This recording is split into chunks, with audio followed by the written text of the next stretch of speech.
Hello there, and welcome to Mysteries of Earth, the first sparks, darkness, endless, suffocating, alive with unseen movement. Imagine standing in the wild world of the Stone Age, with no city lights, no warm shelter, and no certainty that you will survive the night. Around you, the forest groans with predators, the rustle of fur through leaves, the glint of eyes in the shadows. The night is long, and you are small in its presence.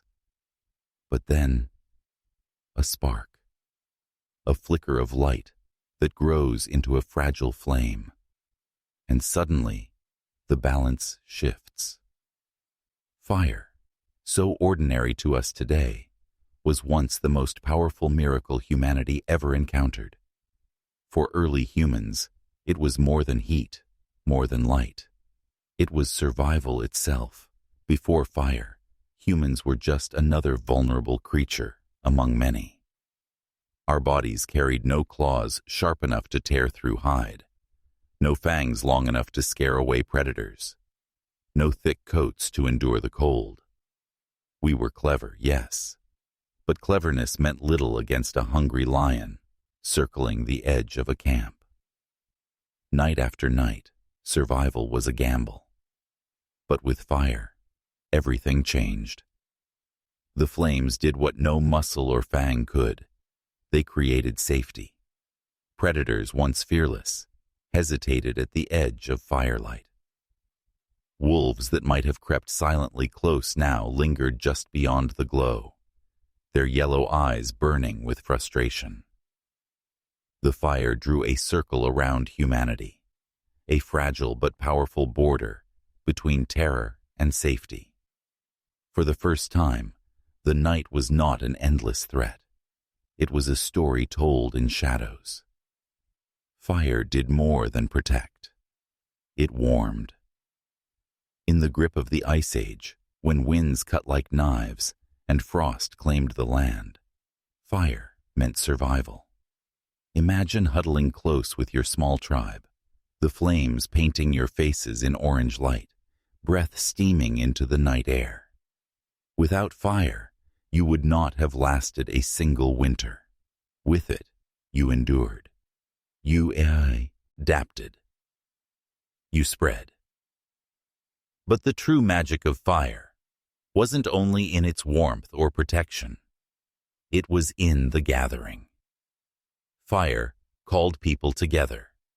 Around it, humans shared food, whispered plans for the hunt, and told stories. Fire was not just a tool. It was the first stage, the first community center, the first sacred place. Think about it. The flickering shadows on a cave wall, the glowing embers reflected in wide, wondering eyes. These were the seeds of culture, planted in flames. But fire was not easily tamed. Lightning strikes, wildfires sweeping through dry grasslands. These were humanity's first teachers. To control fire was not a gift. It was a test of courage and ingenuity. How do you carry something that can vanish in seconds?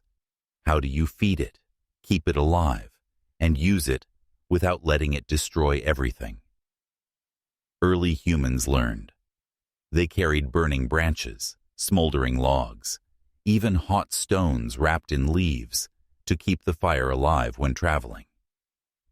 They discovered that certain woods burned longer, that dry grass sparked quickly, that blowing gently could turn dying embers into roaring flames. Every detail mattered. Fire had to be cared for like a living thing, and in return, fire gave something more profound than survival.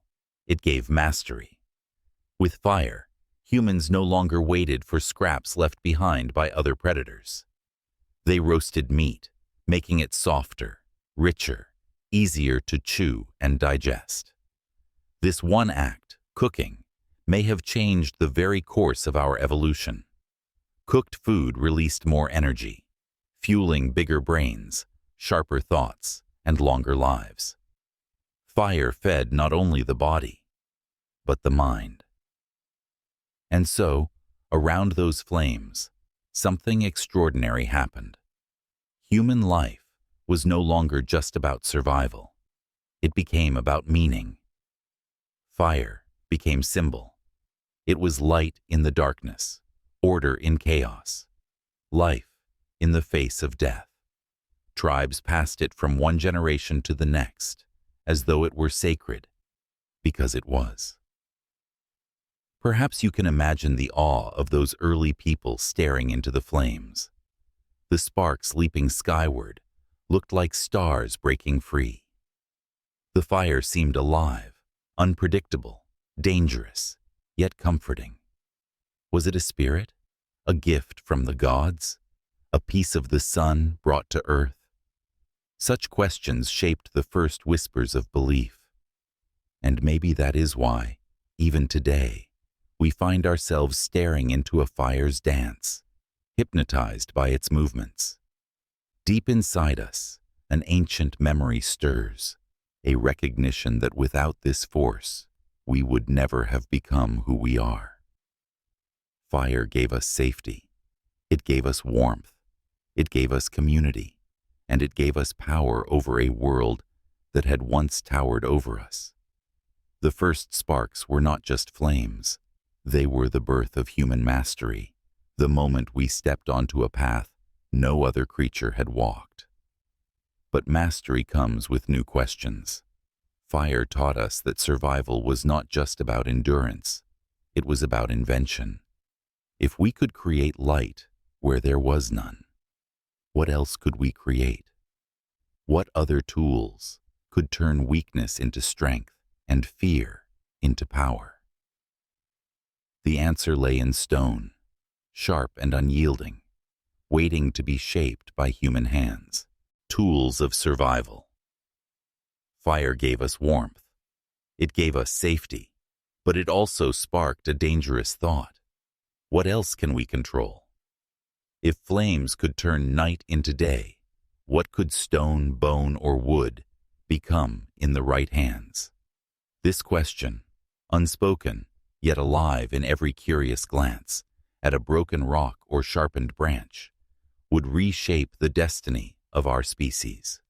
For in the Stone Age, survival was not just about running faster or being stronger. It was about something far more powerful: invention. The first strike. Imagine an early human crouched by a riverbed. In their hand, a stone.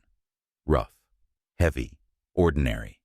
But then, an accidental strike. The stone splits, and the broken edge gleams sharp as a blade. In that moment, everything changes. That edge was more than a tool. It was a promise. A stone knife meant flesh could be cut cleaner.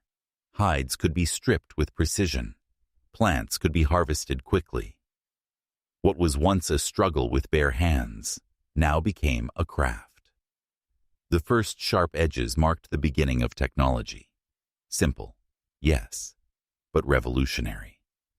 Yet tools were not just born of accident. They were refined by memory.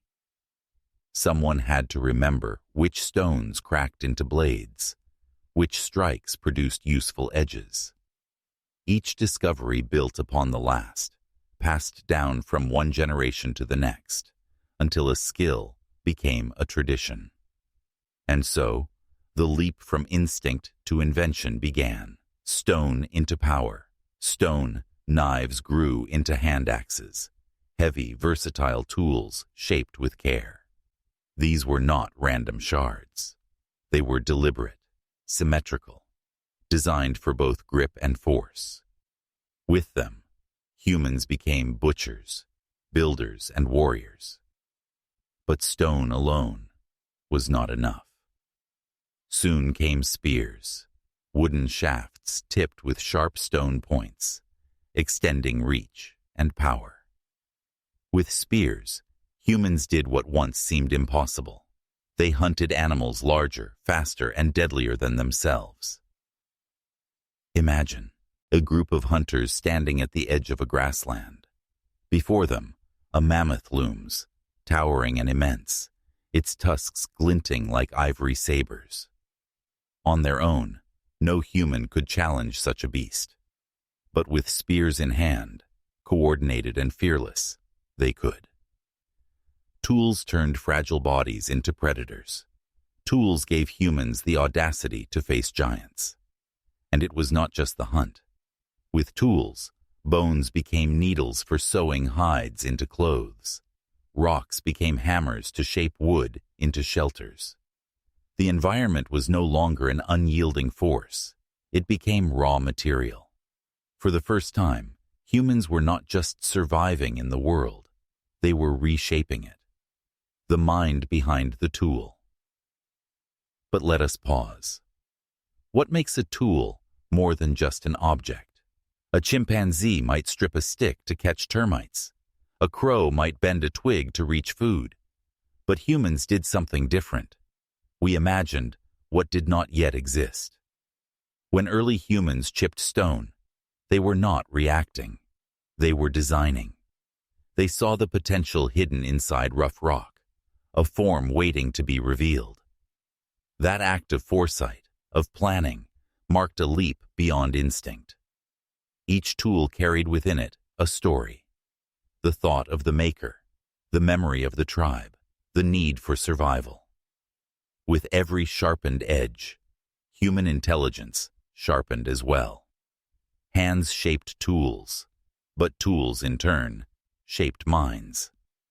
From hunters to builders, tools gave humans dominion over more than just the hunt. They became builders. Rocks carved wood into posts. Flint axes cut down trees. Bones scraped hides into coverings. With every strike, every cut, humans claimed a little more mastery over their surroundings. Think of the first shelters. Branches leaned together, hides stretched across frames, stones stacked for walls. Crude by modern eyes, but to their makers, they were miracles. Barriers against the wind, shields from the storm, a place of safety where none had existed before. And from these beginnings came more than survival. They came identity. Tools were not just objects. They became symbols of knowledge, signs of belonging. To know how to strike stone was to carry the wisdom of your ancestors in your hands. The danger of power. Yet power is never without danger. A sharpened edge could cut meat, but it could also cut flesh. A spear could hunt an animal, but it could also end the life of a rival. With tools, violence became more efficient. Tribes could defend themselves or destroy each other. For the first time, survival was not only about the struggle against nature. It was about the balance of power between humans themselves. Tools were double-edged, both gift and threat. And perhaps that is why they were treated with a kind of reverence. Many ancient tools were buried with their owners, as if they were extensions of the body, or even the soul. The stone blade was not just a thing. It was identity, legacy, and spirit bound in one. The endless refinement. Over thousands of years, tools evolved. Knives became smaller and sharper. Spears became deadlier. Eventually, the bow and arrow appeared, turning distance into an advantage. Hunters no longer had to stand face to face with their prey. They could strike from afar. But what is most astonishing is not just the tools themselves, but the patience behind them. Some tools took hours, even days, of careful shaping. Every strike of stone against stone demanded focus, intention, skill. In those long hours of shaping, humans were shaping themselves. They were practicing discipline, foresight, and creativity, the very foundations of civilization. The symbol of stone. To us today, a stone tool may look simple, primitive, even crude. But to those who made them, they were as vital as the smartphone in your pocket or the electricity in your home. They were lifelines. They were power. they were hope. And if we listen closely, each chipped edge still whispers across time. Here we began to change the world. Fire gave us warmth, but tools gave us strength. They turned us from prey into predator, from wanderers into builders. With every sharpened stone, humanity cut deeper into the fabric of possibility. But survival was never just about fire or stone. The Stone Age held darker challenges still. The wilderness was not empty. It was alive with eyes, claws, and hunger. And when the sun fell, survival became something far more fragile: hunting and foraging. Before farming, before villages, before the quiet certainty of stored food, there was the hunt and the gathering. To survive in the Stone Age, humans became readers of the land, decoders of signs left in mud, snow, and shadow. Every broken branch, every faint trail pressed into the earth, every distant cry in the wind carried meaning. To follow those signs was not instinct alone. It was skill, honed across generations, whispered through stories, and etched into memory. Hunting and foraging were not just ways of finding food. They were the heartbeat of early life. Without them, there was no survival. With them, humans found not only nourishment, but the beginnings of something far greater: cooperation, community, and the very foundations of culture. The art of the track. Picture the first light of dawn spreading across a frozen plain. A small group of hunters crouches low, their breath clouding in the cold air. They are silent, eyes fixed on faint impressions in the soil, hoofprints leading into the distance. To us, they might seem like nothing more than marks in the dirt. But to them, they are a map, a story written by the movement of an animal hours earlier. Was the animal limping? Did it move quickly or slowly? Was it alone or part of a herd? These were questions answered not by words, but by the smallest of details: the depth of a print, the scatter of disturbed grass, the faint smear of blood against a stone. Tracking was more than following. It was entering into the life of the prey, imagining its path, predicting its choices, and anticipating where it might stop to drink, rest, or feed. The hunter became part detective, part storyteller, piecing together fragments of evidence into a vision of movement. This ability did not come easily. It required patience, experience, and an intimate bond with the land. Children watched their elders add these signs, learning slowly how to see what was invisible to untrained eyes. Knowledge was passed mouth to mouth, step to step, generation to generation. In this way, survival was not just about tools, it was about memory. The hunt itself. But tracking was only the beginning. Once the animal was found, the true danger began. Imagine a herd of reindeer moving across the tundra, or a massive bison grazing in the tall grass. Approaching them required silence, precision, and coordination.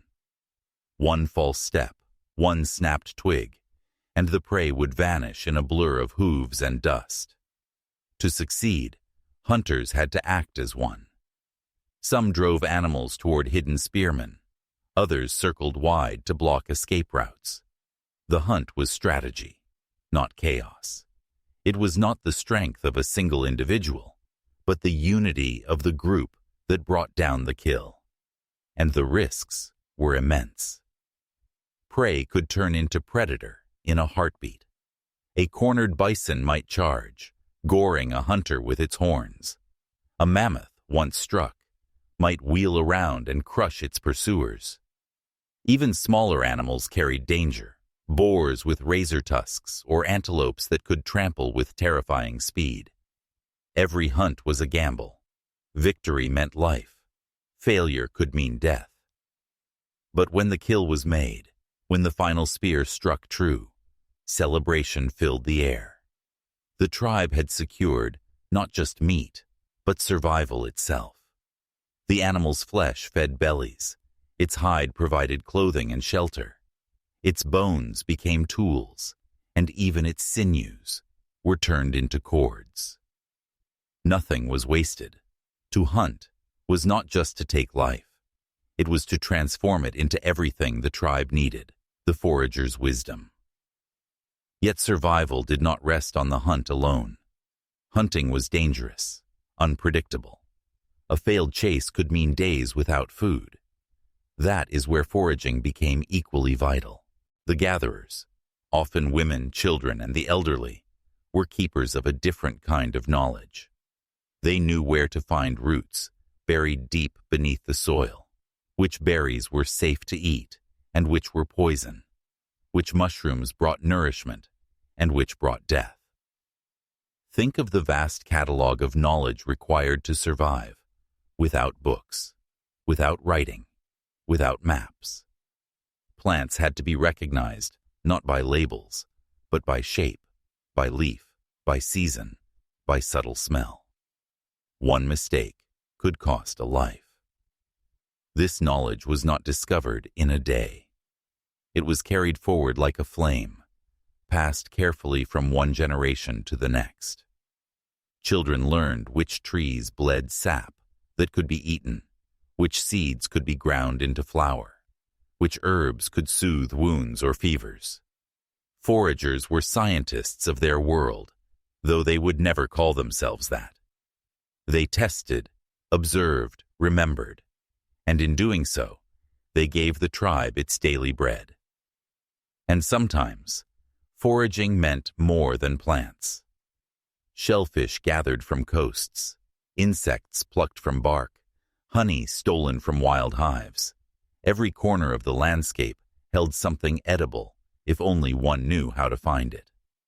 Where hunters faced the drama of the chase, foragers practiced the quiet resilience of patience. Together, these roles balanced each other. Without one, the tribe starved. Without the other, the tribe weakened, the roots of cooperation. What makes humans different from other predators? Lions hunt together. Wolves move in packs. But humans brought cooperation to another level. The hunt required communication, not just gestures and shouts, but planning, anticipation, and trust. Foraging required sharing knowledge, not hoarding secrets, but teaching freely so that the tribe could survive. Food was rarely kept for oneself. The success of one belonged to all. When a hunter brought down a large animal, the kill was spread across the group. This sharing was not generosity, it was necessity. In a world of constant danger, unity was the strongest weapon. And from this unity, something profound emerged. Community. The bonds of trust forged in the hunt extended beyond the chase. They shaped how people lived, how they cared for one another, how they built the first fragile threads of society. Around fires at night, stories of the hunt were retold, not just to celebrate, but to teach. Children listened wide-eyed as elders spoke of how to follow tracks, when to wait, and when to strike. Foragers spoke of seasons, of which plants would ripen and which would wither. The community itself became a living library, a memory passed forward through voices and rituals. The spiritual dimension, but hunting and foraging were never just practical. They became sacred acts. When life depended so heavily on the land, every animal, every plant, carried meaning. Hunters sometimes whispered thanks to the spirit of a slain animal, believing that respect ensured future success. Foragers might sing while gathering, marking their connection to the earth that fed them. Some tribes buried hunters with their tools, or painted animals on cave walls in brilliant ochre and black, as if calling upon their spirits. These images were not just art, they were prayers, reminders of the bond between humans and the living world around them. The hunt and the harvest were rituals as much as survival. They connected the tribe to forces larger than themselves, forces they could not control, but could honor. The world as teacher. Both hunter and forager shared one unshakable truth. The world was always teaching. The migration of herds, the flowering of plants, the shift of the seasons, these were lessons written not in books, but in the soil, the wind, the stars. To survive meant to watch closely, to remember, to adapt. The earth itself was the first and greatest teacher, and the people who walked it were its students. And perhaps this is why early humans spread so far. They had learned not just to endure, but to learn, to adapt, to take each new landscape as a challenge and a lesson. The hunt taught courage. Foraging taught patience. Together, they gave humanity the skills to step into every corner of the world. The birth of community. So what was the true legacy of hunting and foraging? Not just food, not just survival, but the roots of cooperation, knowledge, and shared identity. Every successful hunt was proof of unity. Every safe meal gathered from the wild was proof of wisdom. Together, these acts built the first foundations of community, the seed from which villages, towns, and civilizations would one day grow. And though farming and cities would eventually replace the old ways, their echoes remain. Even now, when we share meals, when we pass down knowledge, when we gather in groups for common purpose, we are continuing traditions as old as fire itself. Hunting and foraging shaped not only how humans survived, but who they became. They taught us courage, patience, and above all, cooperation. In the dance between predator and prey, between hunger and abundance, humanity found its first true strength, not in isolation, but in unity. But the Stone Age world was never safe. Food was not the only thing moving through the forests and plains.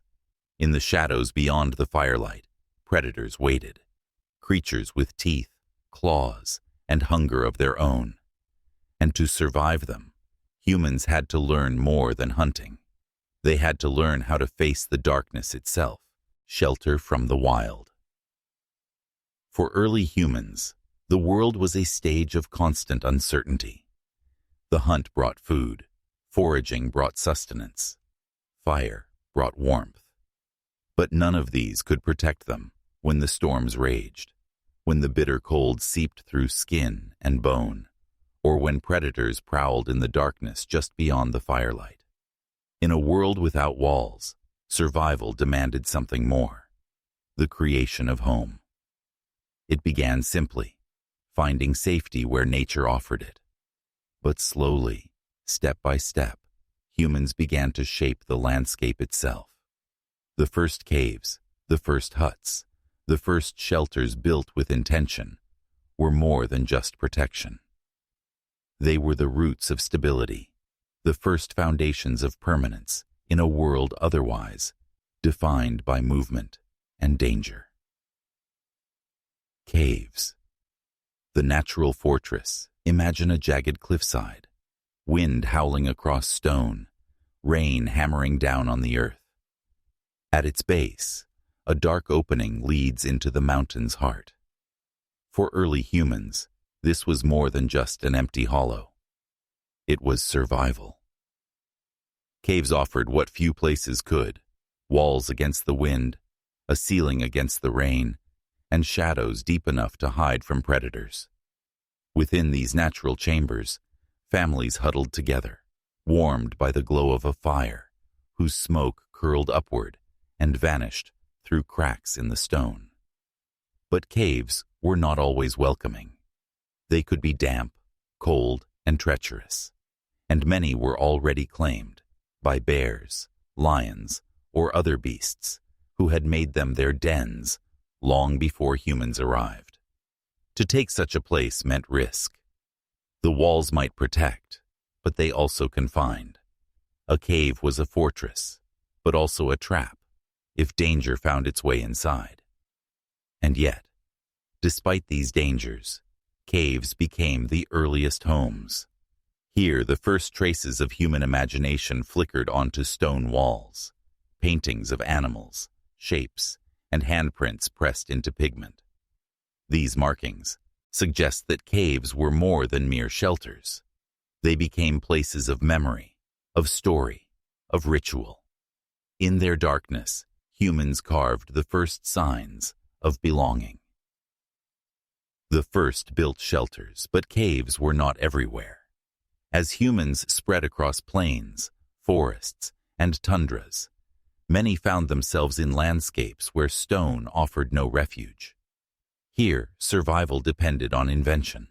Branches lashed together, covered with leaves or grass, became the first huts. Animal hides stretched across wooden frames formed portable shelters, light enough to carry, strong enough to hold back wind and rain. In colder regions, people built against the earth itself, digging shallow pits and roofing them with logs and hides to trap warmth inside. These structures may seem simple to us, but for those who built them, they were breakthroughs. To construct a shelter was to bend the world to human need. It was a shift from taking what nature offered to shaping what nature provided. It was the first architecture, the first design. And each shelter carried with it a message. We do not merely endure the world, we change it. Against the cold and storms, the Stone Age was not one single climate. It was an age of shifting ice, advancing glaciers, brutal winters, and unpredictable seasons. To survive, humans had to face the cold directly. Shelters became crucial weapons in this battle. Hides layered thick against walls trapped precious heat. Fires built inside provided not only warmth, but also smoke, which helped drive away insects and keep meat preserved. Entrances were kept small, sometimes shielded with animal skins, to hold the warmth in and keep the storms out. In icy regions, survival demanded even greater creativity. The Inuit of later times would carve shelters directly from snow, creating igloos that trapped warmth in ways modern science still admires. While our Stone Age ancestors did not all build igloos, they too experimented, using bone from mammoths, tusks, and driftwood to frame their shelters when forests were scarce. Where trees could not be found, ingenuity stepped in. Every shelter was a response to a question. How do we stay alive another night? And every answer was carved from what the land provided. The predator's shadow. But storms and cold were not the only threats. Outside the fragile walls of huts and the mouths of caves, predators roamed. Lions, leopards, bears, wolves, apex hunters with claws, fangs, and senses sharper than human eyes or ears could ever match. To them, humans were not masters. They were prey. A shelter, then, was more than warmth. It was defense. The fire at the entrance kept many animals at bay, its flickering light and scent of smoke acting as a warning. Walls made of branches or stone could slow an attack, giving hunters time to rally. High ground or narrow entrances could turn a dangerous fight into a winnable one. And so, with each shelter, humans claimed a piece of safety in a world that had little to spare. These fragile barriers between themselves and the wild gave them something new, the ability to rest without constant fear. Sleep in safety, that was the true gift of shelter. And with rest came strength. With strength came endurance, and with endurance came survival. The birth of home. But a shelter was not only about defense. Something else began to form inside those walls. When families gathered in a cave or hut, when firelight flickered across stone and hide, a new sense emerged, a feeling that this space was theirs. Not just a place to survive, but a place to belong. Here, children learned from parents. Here, food was shared. Here, stories were told. The walls of a shelter echoed with laughter, with cries, with whispers of hope and fear. Over time, these spaces became more than functional. They became emotional anchors, the first homes in human history. A home was stability in a world of chaos. It was the place where one could return, where the tribe came together, where life had writ beyond the constant demands of survival. This was a turning point. Once humans learned to create homes, they were no longer wanderers, drifting entirely at the mercy of nature. They had carved out islands of stability in a storm of uncertainty. Shelter and identity, and with stability came identity. Different groups built different shelters, shaped by their environments. Those in forests crafted wooden structures, while those on plains relied on hides and bone. In caves, paintings marked human presence. In colder lands, pits dug into the earth became lifelines. Each shelter told the story of its makers, their resources, their ingenuity, their struggles. They were not just homes. They were expressions of adaptation, proof that humans could survive anywhere if they learned how to build. And these identities lasted. Even thousands of years later, the traces remain. Charcoal stains on cave ceilings, collapsed rings of stones where huts once stood, the faint outlines of hearths buried beneath layers of earth. Archaeology uncovers them, but their meaning goes deeper. They remind us that long before monuments, before temples, before cities, the first architecture was built not for grandeur, but for survival. From shelter to settlement, every shelter carried with it a seed of the future. For when humans began to return to the same caves, the same valleys, the same riverside camps, they began to linger longer. Why leave when the shelter was strong, when the fire kept them safe, when food could be found nearby? This lingering became settlement, and settlement in time would lead to villages, farming, and civilization itself. It all began with a wall of branches, a roof of hides, a cave carved into stone. The first step toward permanence was not a farm or a city. It was the shelter, the place where life could pause, where humans could gather strength before facing the wilderness again. The symbol of shelter. Think of what shelter means, even now. Home is more than walls. It is safety, belonging, stability. These meanings stretch back tens of thousands of years to the first humans who built huts and huddled in caves. Every modern house, every city, every fortress is an echo of that primal need to push back against the wild and carve out a space of our own. The Stone Age people may not have thought in such terms. To them, it was simple. Survive the night, endure the storm, keep the predators away. But in their efforts, they planted the roots of something far greater, the human longing for home. Closing reflection. The wild was merciless. Storms tore across the land. Predators prowled in the dark. Cold bit deep into bone. Yet within caves and huts, behind walls of hide and stone, humans endured. They created not just protection, but the first stability, the first hint that life could be more than constant motion. The story of shelter is the story of humanity's first defiance against chaos.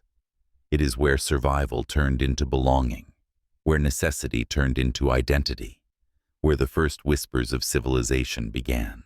Predators of the night. Night, for us today, it is a time of rest. We close our doors, turn on lights, and slip beneath blankets without fear. But for our Stone Age ancestors, the fall of darkness was not safety. It was danger. It was a signal.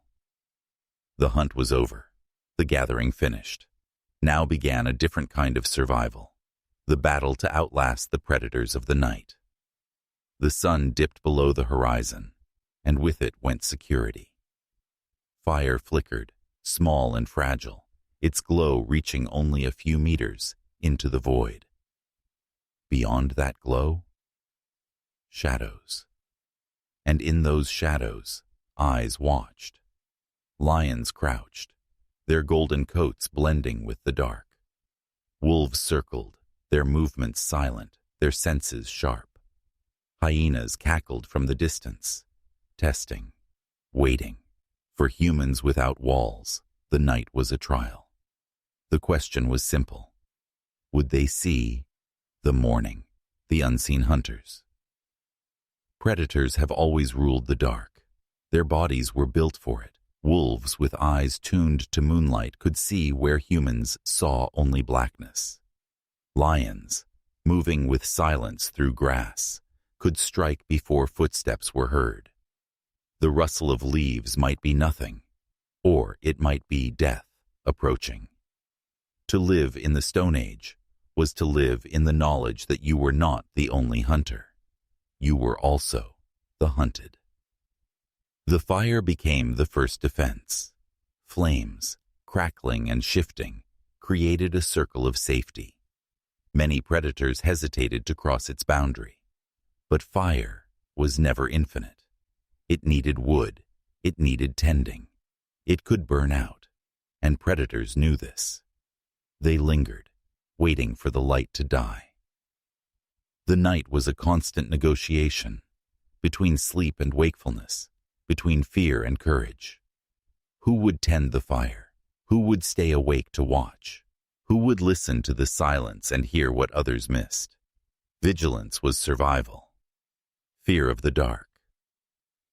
Modern humans often laugh at the fear of darkness, dismissing it as childish. But this instinct runs deep. It is not weakness. It is memory. In the Stone Age, fear of the dark was not irrational. It was essential. The human eye is poorly adapted to low light. Our ears, though sensitive, cannot rival those of wolves. Our noses cannot track a lion's scent on the wind. In the dark, we were stripped of advantage. Fear was the only alarm strong enough to keep us alive. This fear carved itself into our psychology. The rustle in the bushes, the howl in the distance, the silence that falls too suddenly. All of these triggered a rush of adrenaline, priming muscles to flee or fight. Fear was the invisible weapon our ancestors carried. It sharpened their senses, kept them close to fire, kept them together. Even now, thousands of years later, we feel it. That tingle when walking alone at night, that instinct to glance over the shoulder in a dark forest path. It is not imagination. It is inheritance. It is the echo of countless generations who lived or died by their ability to fear. Lions, wolves, and the ancient dance. Consider the lion. For Stone Age humans in Africa, it was the ultimate predator. A single lion could kill with terrifying speed. But lions rarely hunted alone. In prides, they stalked and surrounded, working as a unit. Against such power, one human stood no chance. Even a group was at risk if they lost vigilance. Or the wolf. Unlike lions, wolves spread across vast regions, from Europe to Asia. They were smaller, but their danger lay in their numbers and persistence. A pack could wear down prey over long distances. For humans, this meant nights filled with haunting howls, that seemed to come from every direction. And then there were the hyenas, clever, opportunistic, and relentless. They tested boundaries, probing the edges of firelight, waiting for weakness.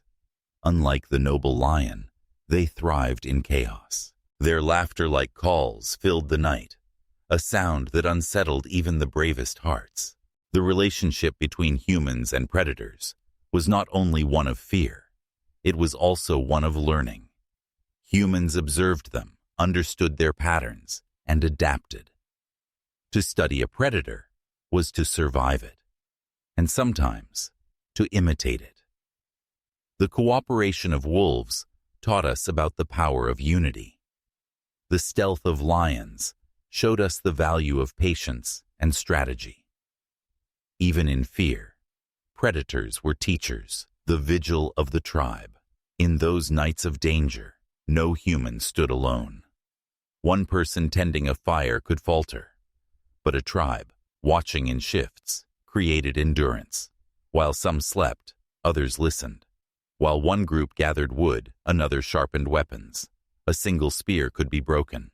A ring of spears around the fire was harder to penetrate. This unity was not only practical, it was cultural. Sitting together at night, listening to the cries of predators, humans forged bonds. They told stories to distract from fear, songs to comfort children, myths to explain the sounds beyond the fire. The night was terrifying, yes, but it was also the forge of community. Predators forced humans to cooperate in ways daylight never demanded. The night turned individuals into tribes, and tribes into families of survival. Alone, a human was prey. Together, they could endure. Predator and prey, the balance. It is tempting to see predators only as enemies, but their presence also shaped humanity's evolution. Predators kept humans sharp. Without the constant threat of lions, wolves, and leopards, would vigilance have become so deeply embedded in us? Without the fear of night, would fire have become sacred? Without the constant testing of boundaries, would cooperation have evolved so strongly? Predators culled the weak, tested the careless, punished the arrogant. But in doing so, they forced humans to grow stronger. To survive them was to become more adaptable, more united, more human. In this sense, the predators of the night were not only dangers, they were catalysts. They sharpened us like stone against stone, echoes in myth and memory. Even long after humans began to tame the world, the memory of predators haunted our stories. In myths across cultures, creatures of the night are given form. Werewolves, demons, monsters that prowl after sundown. Lions became symbols of power, wolves of cunning, serpents of hidden danger.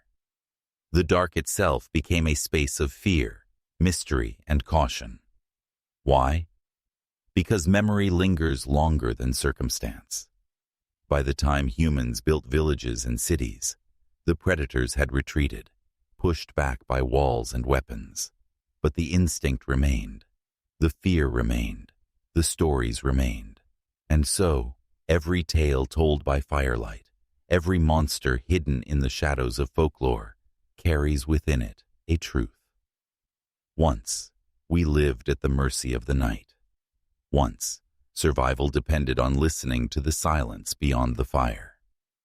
The legacy of fear, even now, we build walls, light streets, and invent machines to push back against the darkness. Yet inside us, the legacy continues. Children fear the dark without knowing why. Adults lock doors, light candles, and keep watch. Our cities blaze with light at night, as if to drive away something older than memory itself. This legacy is not weakness. It is wisdom, a torch carried from the past. A reminder that fear once saved us when strength alone was not enough. And so, the predators of the night are not only creatures of history, They are part of us. Their shadows still flicker at the edge of our campfires. Their voices still echo in our instincts. Their presence still shapes the way we live. Closing reflection. For Stone Age humans, survival was not just a matter of hunting and gathering. It was a nightly battle against the unseen, the prowling, the patient. Lions in the tall grass, wolves on the ridge, hyenas circling the camp. In the darkness, fear was constant, but so too was courage. Fire, vigilance, and unity kept Tepeyan tribes alive. The predators of the night tested humanity, and in the testing, we became stronger. The night was our greatest danger, but it was also our greatest teacher. Stories on stone and firelight, the hunt fed the body. The fire kept the cold away. The shelter shielded against wind and rain. But beyond food, beyond safety, beyond survival, humans needed something else. Something unseen, but just as vital. They needed meaning. In the flicker of flames and the echo of painted caves, our ancestors gave birth to something no predator had, and no storm could take away. They gave birth to story. The cave as a canvas. Imagine stepping into a cave tens of thousands of years ago. The air is cool, heavy with the smell of smoke and damp earth. The only light comes from a flickering torch. Its glow dances against the walls, revealing images that seem to move as the shadows shift. There, stretched across stone, are animals. Great bison with horns like crescent moons. Horses mid-gallop, their legs stretched as if racing through time. Mammoths towering, hunters crouching with spears. These were not random marks. They were visions, chosen and placed with purpose. Cave paintings are among the oldest echoes of human imagination, found in places like Lascaux in France or Altamira in Spain. Some date back over 30,000 years. The pigments, reds of iron oxide, blacks of charcoal, yellows of ochre, still cling to stone long after the people who painted them are gone. But what did they mean? Were they prayers for a successful hunt? Were they stories of battles already won? Or were they something more? An attempt to freeze memory itself, to say, we were here. We saw this. Remember us. No predator painted caves. No other creature left behind pictures of its world. Only humans did. And in those strokes of ochre and charcoal, something profound had begun. The fire as a stage. If caves were the canvas, firelight was the stage. Picture a tribe gathered in the circle of a flame. The hunt is over. The night presses close, full of unseen dangers, but with eye. In the glow, there is safety. And there, in that safety, voices rise. The elder speaks first. His voice is gravel, worn from years of telling. He recalls the great hunt, how the mammoth was brought down, how courage and unity saved the tribe. Children lean forward, their eyes wide. Adults nod, remembering. But then the story shifts. The elder speaks of the stars, those distant fires in the sky. He tells of how they watch over the people, of how the wind carries voices, of how the animals give their spirits when they fall to the spear. Is it memory? Is it myth? To the tribe, it does not matter. The fire is the place where both are woven together. Every flicker of flame becomes a moving shadow on the walls. Every spark drifting upward is a messenger to the night. The fire is not just warmth. It is imagination set ablaze. Why humans tell stories? Why did humans begin to tell stories at all? The hunt could be explained in simple terms. Spear, strike, blood, meat. The weather could be endured without words. But humans did not stop there. They spoke, they painted, they imagined. Perhaps it was survival of another kind. The world was vast, unpredictable, and often merciless. A storm could wipe out food. A predator could strike without warning. Death was always near. But through stories, humans made sense of the chaos. The mammoth was not only meat, it was a spirit. The river was not just water, it had moods. The stars were not only light, they were watchers. By shaping the unknown into stories, the tribe found order in a world that often gave them none.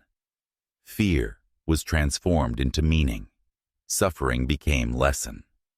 Hope took shape in myth. And in the telling, knowledge was passed down. The child who listened by the fire learned not only that lions hunted at night, but that courage could drive them back. He learned not only that seeds grew, but that life itself was a cycle, a if to be respected. Stories preserved memory, but they also planted imagination. Imagination, in its own way, was survival. Rituals in the glow around the fire. Stories became more than entertainment. They became ritual. A hunter might whisper thanks to the spirit of the deer before the feast. A mother might press her child's forehead to the sky, asking the stars for protection. Before setting out on a journey, the tribe might sing or chant, binding themselves in unity. Symbols painted on stone or carved into bone were not mere decorations. They were connections to ancestors, to forces unseen, to mysteries greater than themselves. And so, the line between memory, myth, and ritual blurred. The fire was not only a tool, it was sacred, a place where survival and spirit met. The power of imagination. Consider this. A lion is stronger than a human, a bear more powerful, a wolf faster. Yet, humans conquered the earth. How? Not only through tools or fire, but through imagination. A lion can plan a hunt. A wolf can coordinate with its pack. But only a human can look at the night sky and wonder what lies beyond it. Only a human can imagine tomorrow, next year, or a future not yet born. Cave paintings and firelight stories were the beginnings of that gift. They allowed humans to step beyond the immediate, to see not only what is, but what could be.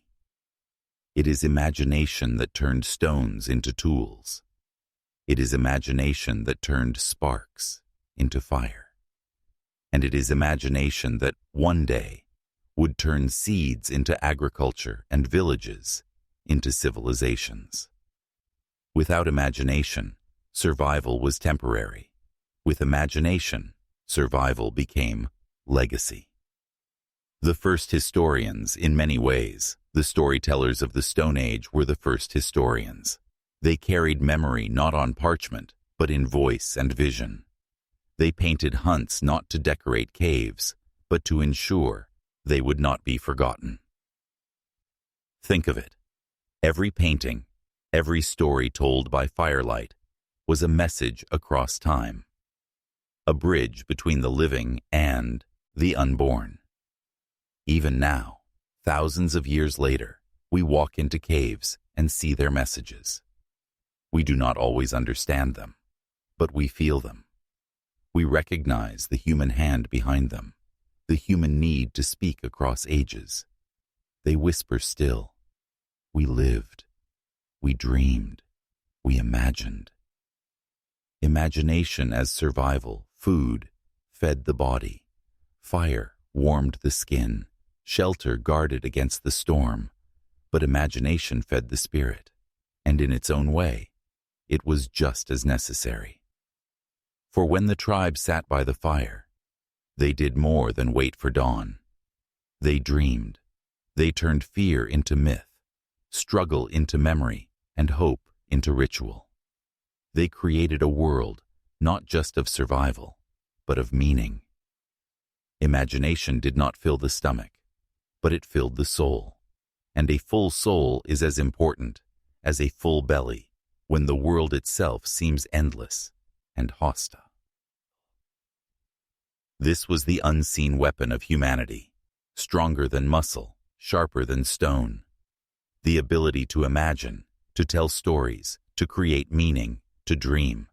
It was this gift that turned fragile creatures into masters of the world. Closing reflection. The Stone Age was not only the age of stone and fire.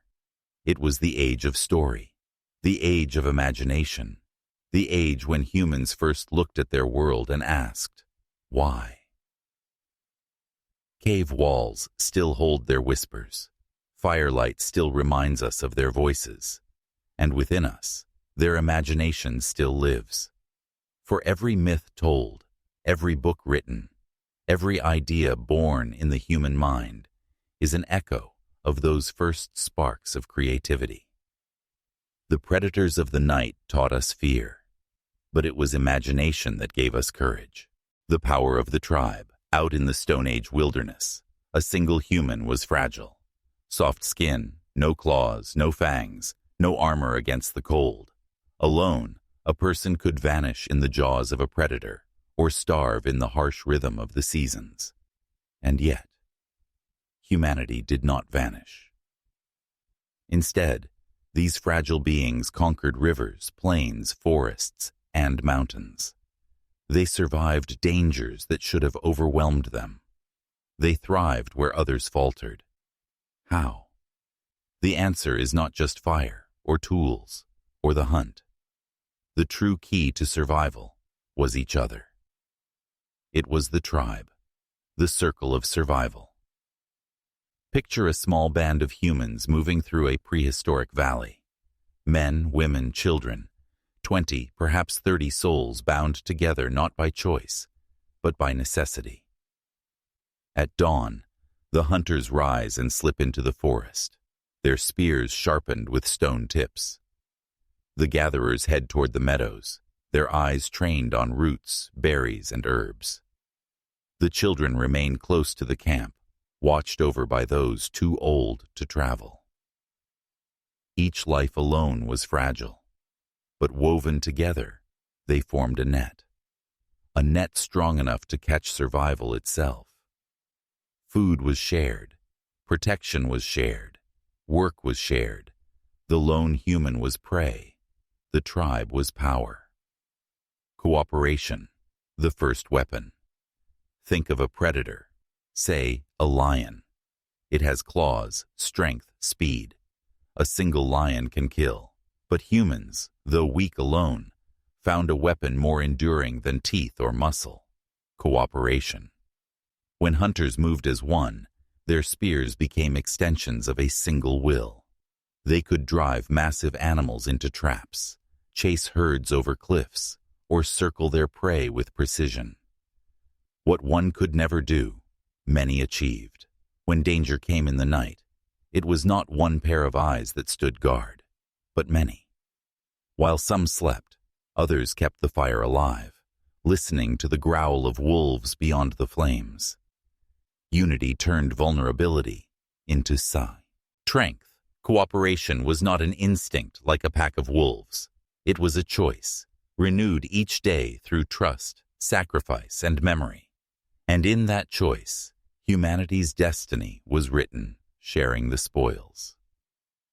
But what of food, the most precious resource? In many animals, the strongest eat first, leaving scraps for the rest. But humans chose differently. The hunter who brought down a deer did not feast alone. The meat was divided, portioned for children, for elders, for those who had stayed behind. A mother might give her share to her child. A hunter might save the choicest cut for an injured companion. Why? Why give away what was so hard to win? Because survival was not measured in days, but in generations. The child fed today would be the hunter tomorrow. The elder saved today would pass on wisdom that no one else could recall. In giving, the tribe did not weaken, it strengthened. This was not charity, it was strategy, a collective investment in life itself. The first politics. Wherever humans gather, roles emerge.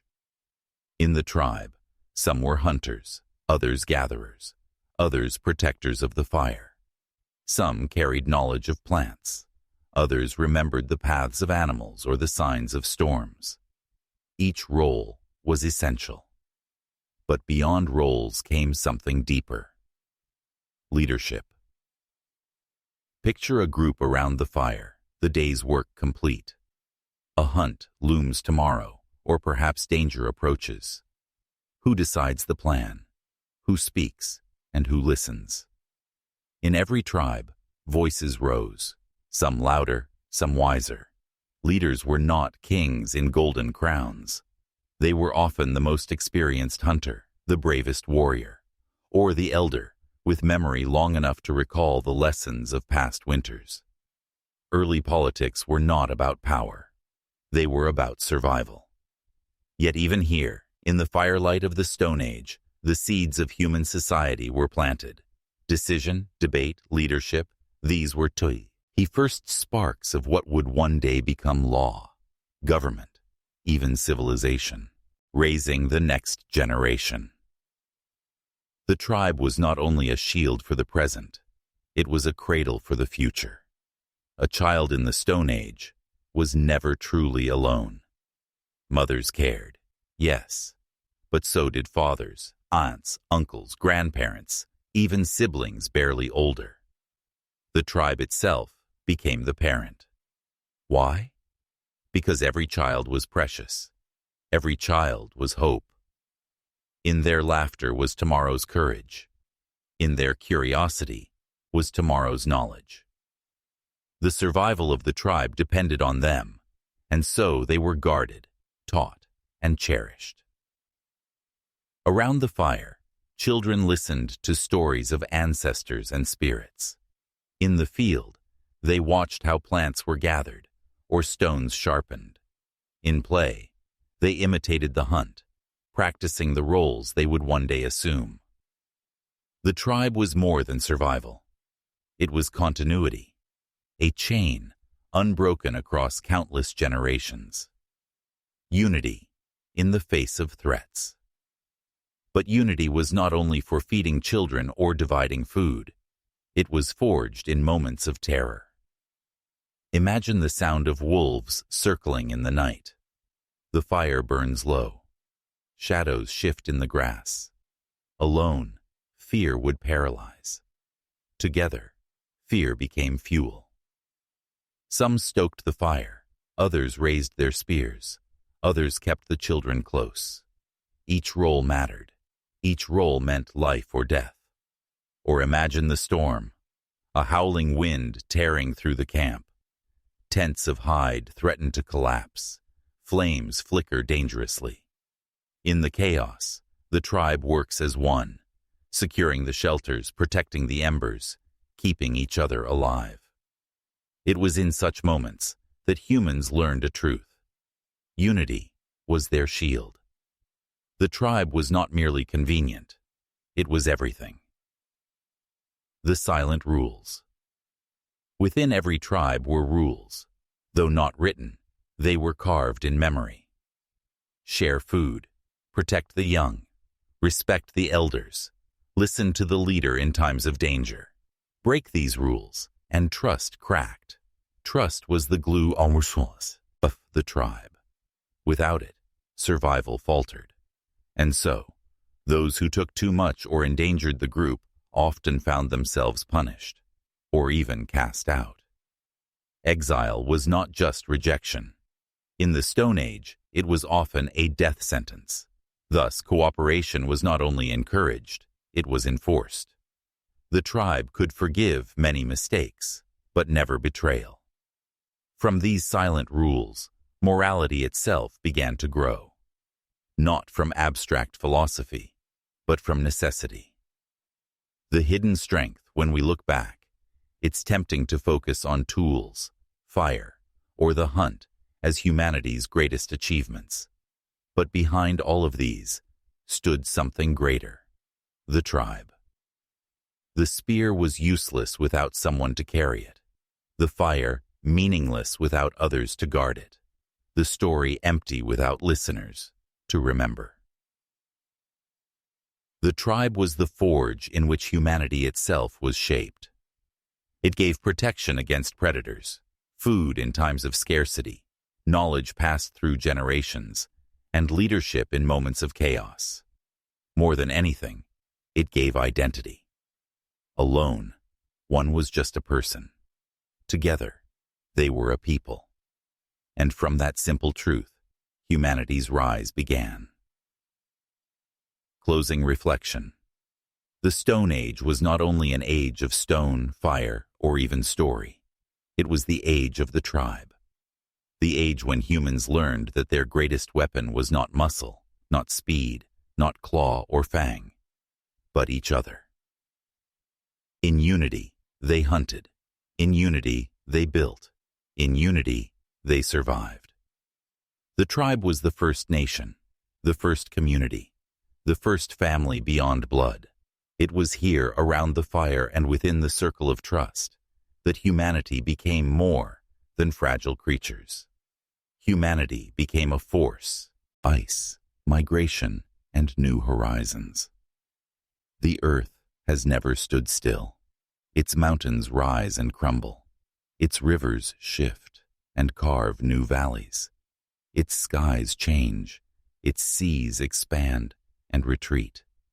And for the humans of the Stone Age, no force shaped life more profoundly than the age of ice. Imagine a world where winter never ends. Vast sheets of ice, miles thick, grinding across the land like slow, unstoppable giants. Forests buried, rivers frozen, entire regions swallowed in white silence.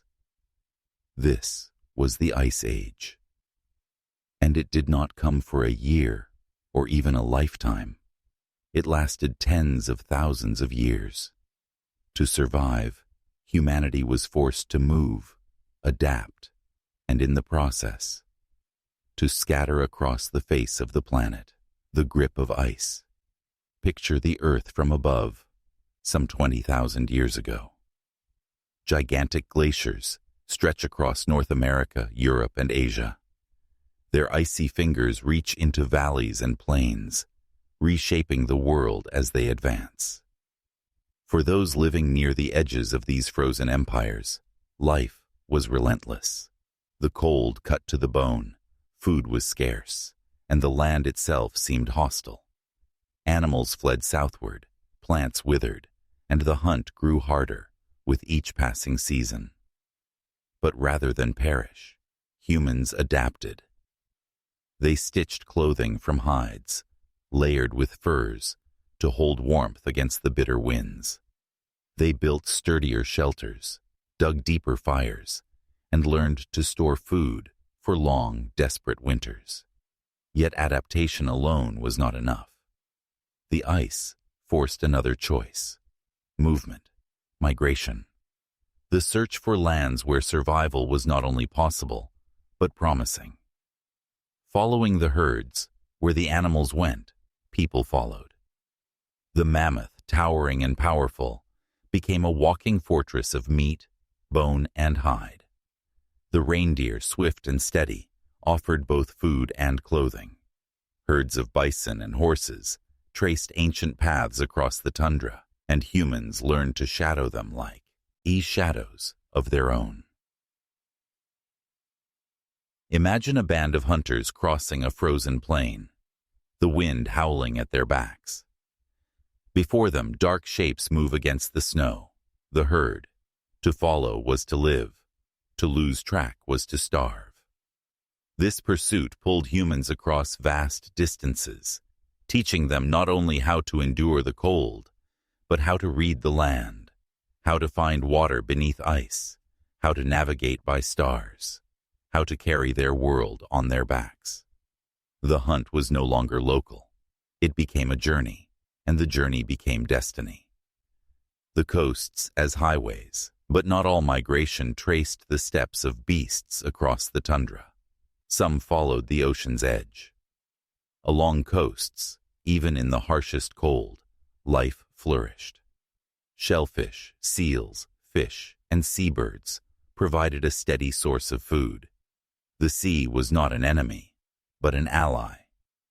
Tribes learned to craft rafts and simple boats, skimming across rivers and hugging shorelines.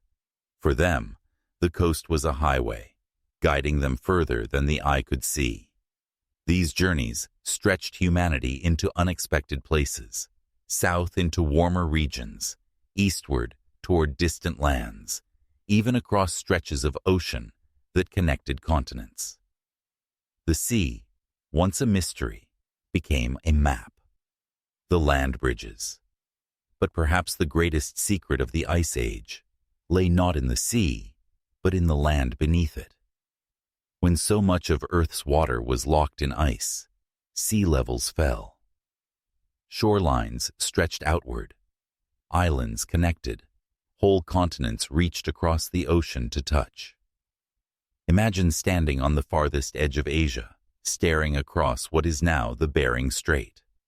Today, it is a stormy stretch of water between Siberia and Alaska, but then, it was dry land, a broad, cold steppe teeming with animals. The land bridge, Beringia, opened a door no human had walked through before. Across it, step by step, the first people entered the Americas. From there, generation by generation, hay spread southward, across forests, deserts, and mountains, until they reached the tip of South America itself. This was not a single leap. It was centuries of footsteps, carrying fire, tools, language, and dreams into a new world. A planet awakens with people. The Ice Age did not stop with one migration. It shaped all migrations. Through the Sinai Peninsula, humans walked from Africa into the Middle East, then into Asia and Europe. Across land bridges, they reached Australia tens of thousands of years ago, long before written memory. Into the Americas they came, crossing a threshold that would one day create whole civilizations. By the time the ice began to retreat, humans were no longer confined to one region. They were everywhere, spread across deserts, tundras, forests, and coasts. The earth, once sparsely populated, now hummed with the footsteps of people, adapting to new horizons. But migration was not only movement, it was transformation. Each new land demanded new skills. In the north, survival meant fur and fire. In the tropics, it meant knowledge of poisonous plants and cunning predators. On islands, it meant boats and fishing. In deserts, it meant knowing where water hid beneath the sand. And with each challenge, humanity evolved, not only physically, but culturally. Languages shifted, myths were born, tools were refined. Each group carried fragments of the past, reshaped by the demands of the present. The Ice Age, harsh as it was, gave rise to diversity. It scattered people, but it also made them stronger. The price of movement. Yet migration came with costs. Every new horizon meant leaving something behind. Old hunting grounds, sacred caves, the graves of ancestors, all abandoned to follow the promise of survival. Imagine the weight of such choices. To walk away from the familiar, into a land unknown, where every shadow could conceal danger, where no story yet told could guide the path. Fear was constant, but so was hope. And perhaps it was this balance, faith our driving caution, hope driving movement, that carried humans further than any other creature on Earth. The melting of ice, as the millennia passed, the great glaciers began to retreat. Valleys re-emerged, rivers surged, forests returned. The earth shifted again. For humanity, this was both opportunity and upheaval. Lands once barren became fertile, but routes once open vanished. The land bridges were swallowed by rising seas. What was once connected became divided forever. Those who had crossed remained. Those who had stayed behind were cut off. The melting of ice did not just reshape the land, it reshaped human destiny. Cultures diverged, isolated by oceans and distance. Languages branched, traditions evolved. From a shared route, countless paths spread outward, defining the course of history. A species defined by movement. Looking back, the Ice Age was not simply a period of cold, it was a crucible. It tested humanity's resilience, but also revealed its greatest trait, the ability to move, adapt, and endure. The footprints left in the snow of Siberia, the shells scattered on ancient coasts, the faint echoes of firelight in forgotten caves, all tell the same story. Humans are not creatures of one place. They are creatures of journeys. The Ice Age forced us onto those journeys, and in doing so, it carved the first maps of human destiny. Closing reflection. When the glaciers receded, they left behind more than valleys and rivers. They left behind a species spread across every corner of the world. A species bound, not to the ice, but to movement itself. The Stone Age was never just about stone. It was about footsteps. Footsteps that carried fragile humans from the warmth of Africa to the frozen tundras of the north, across bridges of land and edges of sea, into every horizon the earth revealed. And those footsteps never stopped, from stone to seed.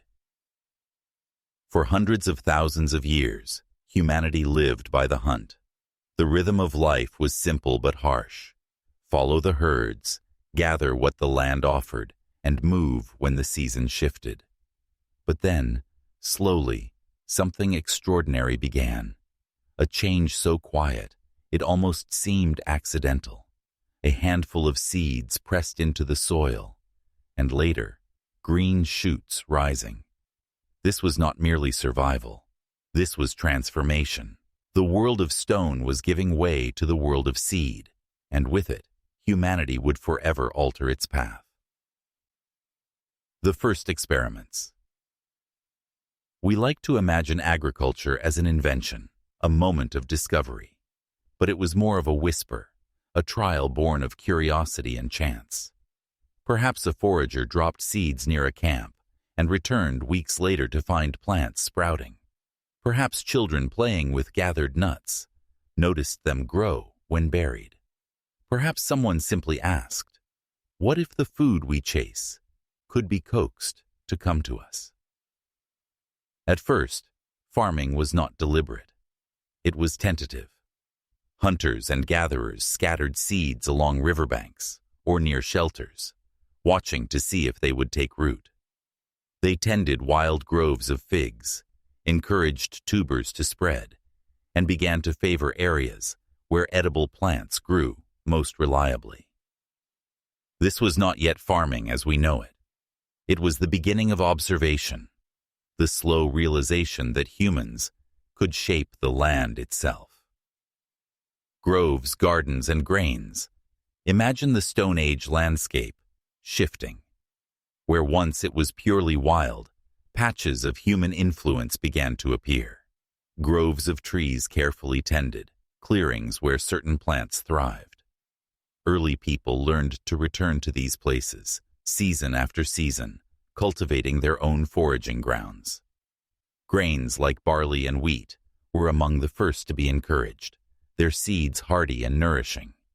In East Asia, rice found its place along river valleys. In the Ameria, Cass maize began as a humble grass, nurtured and reshaped by countless hands over generations. Each region had its gift, and humans learned to unlock it. What had once been chance became choice. And with choice came power, animals drawn to fire. But plants were only half the story. As humans stayed longer in one place, they noticed the animals around them. Some were too dangerous to tame, like the great aurochs, fierce ancestors of cattle. Yet others proved more adaptable. Goats, sheep, pigs, and later cows were drawn to human settlements by scraps, warmth, and the safety of firelight. At first, they lingered at the edges, wild and cautious. But gradually, a pact was formed. Humans offered protection and food. Animals offered milk, meat, hides, and strength. The domestication of animals was not sudden. It was a slow dance of trust and necessity. Over time, the creatures that once fled at the sight of humans began to walk alongside them. And in this partnership, the foundations of settlement deepened. The first villages to farm and tend animals meant something radical, staying put. No longer bound to the endless chase of herds, tribes began to settle in fertile valleys and plains. Here, homes became sturdier. Huts turned to clusters, clusters to villages. Fires no longer flickered only for a season. They became permanent hearths. With permanence came change. Food surpluses allowed populations to grow. Children could be raised with more stability. Elders carried knowledge, not just of movement, but of cultivation. The village was more than a collection of shelters. It was the first rooted community, a place where the bonds of tribe deepened into something lasting. The weight of the earth. But to settle was not without cost. Nomadic life had been free. Movement brought flexibility. If a region grew barren, the tribe moved on. Settling meant dependency on the soil, on the weather, on the fragile balance of growth. Drought could devastate. Floods could erase. Crops required vigilance, patience, and labor. For the first time, survival was tied not only to what the earth offered, but to what humans could coax from it. It was both liberation and burden. The earth was generous, but also demanding. The seed as symbol. Fire had once been the great symbol of humanity's mastery over nature. But with the Stone Age giving way to agriculture, the seed joined fire as a new emblem. A single grain contained the promise of future food, the power to feed not just one, but many. Seeds became tokens of trust in tomorrow. To plant was to believe in continuity. The seed was not only sustenance, it was memory, heritage, and hope. A child could inherit not only tools, but knowledge of planting. Generations could pass down more than stories. They could pass down fields.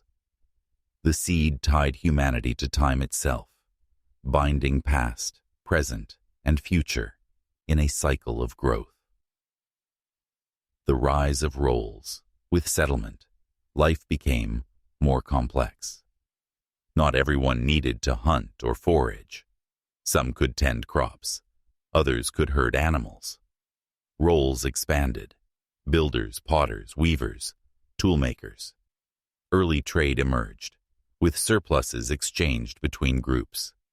This division of labor gave rise to new forms of leadership. Decisions about land, harvest, and defense demanded cooperation, and sometimes authority. The seeds of politics were sown alongside the seeds of grain. For the first time, humans were not just surviving together. They were organizing, planning, envisioning a shared future. The fragility of rooted life.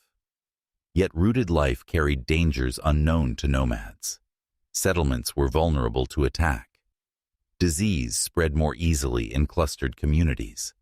Crops could fail, animals could sicken, and scarcity could tear at the fabric of cooperation. And yet, humans did not turn back. The promise of agriculture was too powerful. Even in failure, they tried again, adapting, refining, pushing the boundaries of what was possible. The shift was irreversible. Humanity had crossed a threshold. The turning of ages as farming spread. the Stone Age gradually gave way to something new. Stone tools were still used, but society was changing. The rhythms of migration yielded to the cycles of planting and harvest. The hunt became ritual, while the field became necessity.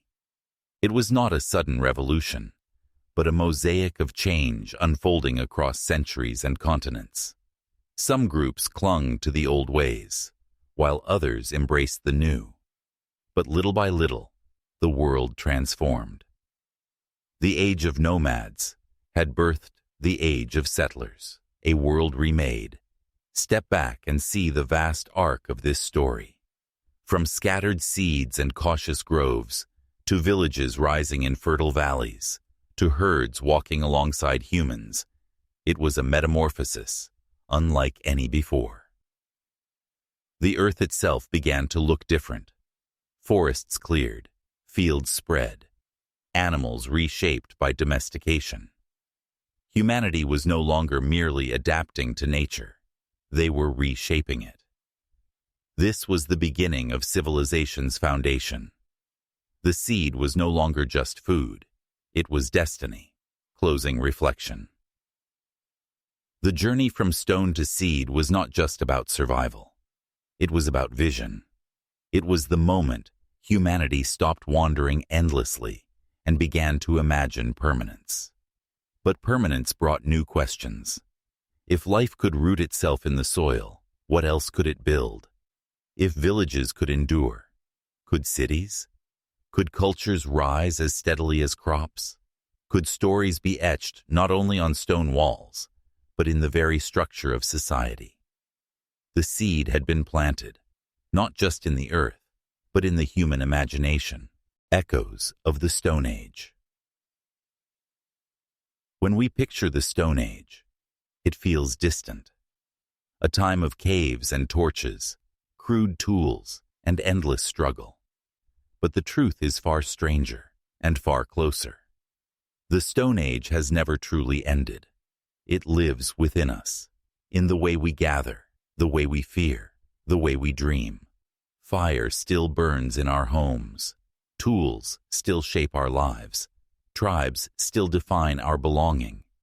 And belief still guides our choices. We are not separate from those first humans who walked the earth. We are their continuation. We are their echoes. The fire within every night, when we switch on a light or sit by the warmth of a fire, we unknowingly repeat a ritual that began in the Stone Age. To them, fire was not just heat, it was survival. It kept predators at bay, cooked food into nourishment, and transformed the dark into a circle of safety. But it was also mystery, flickering, alive, untamable, and sacred. And though we no longer gather in caves to huddle around flames, the fire remains. It has simply changed its form. Today, it burns in our engines, glows in our screens, pulses in the electric grids that power entire cities. The spark that once turned night into day has grown into the very heartbeat of modern civilization. The fire is not gone. It has only spread. The toolmaker's legacy, the Stone Age, was defined by stone tools, yes, but more than that, it was defined by the idea of tools. Imagine that first chipped rock, its edge sharp enough to cut. To us, it may look unimpressive, but in that moment, humanity crossed a threshold. For the first time, nature was not only endured, it was shaped. With every strike of flint, humans declared, "We can make the world different." That spark of creativity never left us. Today, our tools are no longer stone blades. They are satellites, algorithms, skyscrapers, and spacecraft. Yet if you strip them down to their essence, they are born of the same impulse as those first flaked stones, to extend the hand, to amplify strength, to solve the puzzle of survival. The Stone Age toolmaker lives in every engineer, every inventor, every hand. that dares to create. The tribe endures in the wild. One person alone was fragile. But together, humans found resilience. The tribe was more than a survival strategy. It was a lifeline. Around shared fires, they hunted, protected, raised children, and mourned their dead. Unity was not a luxury. It was existence itself. And though we live in cities now, the tribe is still with us. We form families, communities, nations, and networks. We rally under flags, support teams, join causes, and defend identities. The instinct to belong, to cooperate, and yes, to sometimes clash, is written into us from those earliest gatherings. Our politics, our societies, even our friendships, all carry the fingerprints of the first tribes, belief beyond the stars. The Stone Age was not just practical, it was spiritual. Imagine early humans staring into the night sky, watching the endless sweep of stars. They didn't know science as we do, but they felt the same awe. They painted animals on cave walls, traced myths in firelight, and honored the forces of nature as living presences. Belief was not a weakness, it was a bridge. It gave meaning to suffering, unity to tribes, and courage against the unknown. Today, our beliefs have transformed into religions, philosophies, sciences, and stories. But the need remains. We still search for meaning beyond survival, still seek patterns in the cosmos, still tell stories around our modern fires. In every myth, every ritual, every theory of why we exist, the Stone Age whispers back to us, the foundation of humanity. When we look at skyscrapers, satellites, or the vast web of digital life, it is tempting to think we have left the Stone Age far behind. But remove the layers of technology, and what remains? Fire, tools, tribes, and belief. The very pillars that lifted us from caves to cities. The Stone Age was not a primitive chapter. It was the foundation. It was where the first bricks of humanity's story were laid. Without their fire, their tools, their tribes, and their imagination, we would not be here. We often say we stand on the shoulders of giants, but in truth, we stand on the shoulders of those who chipped flint, lit fires, painted walls, and dared to believe. Carrying their story forward, you are their descendant. Every heartbeat, every thought, every step you take is part of a chain unbroken across tens of thousands of years. The same hands that once carved tools now type on keyboards. The same eyes that once watched predators in the dark now scan the glow of screens. The same minds that once wondered at the stars now send machines to explore them. The Stone Age is not gone. It moves through you. Their resilience is your resilience. Their questions are your questions. Their dreams are the soil in which yours grow. We carry them not just in our DNA, but in our instincts, our fears, our hopes, and our endless drive to shape the future. The final reflection. So, when you think of the Stone Age, do not see it as a distant, primitive past. See it as the opening chapter of a story that still unfolds. A story where we are not separate from them, but their continuation. The echoes of the Stone Age ring in every flame, every invention, every community, and every belief that guides us.